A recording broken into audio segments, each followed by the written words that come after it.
नाज़रीन, मदे मां असां ब्रेकिंग न्यूज़ शामिल कंदा हलूं त मास्क पायो ऐं 6 बजे पंहिंजा कारोबार बंदि करे घर हलिया वञो। पुलिस वरी शहर में काहे पई।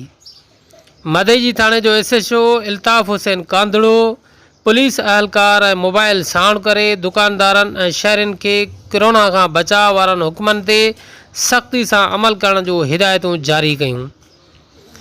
SHO मदे इल्ताफ़ हुसैन कांदड़ो मीडिया सां ॻाल्हाईंदे चयो त कोरोना जे वबाई मर्द जे वधण जे ख़दशे जे पेश नज़र असांखे मतां हुकुम मिलियो आहे त रोज़ाना शाम 6 बजे कारोबार बंदि करायो वञे, जॾहिं त शहरियुनि खे मास्क पाइण जो पिणु पाबंद कयो वञे।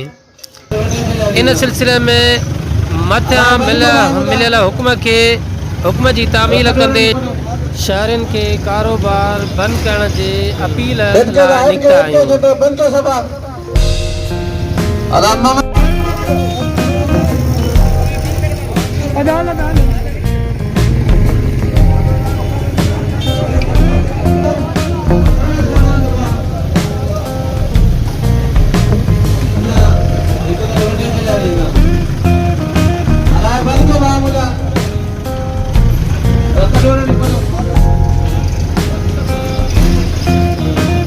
हट के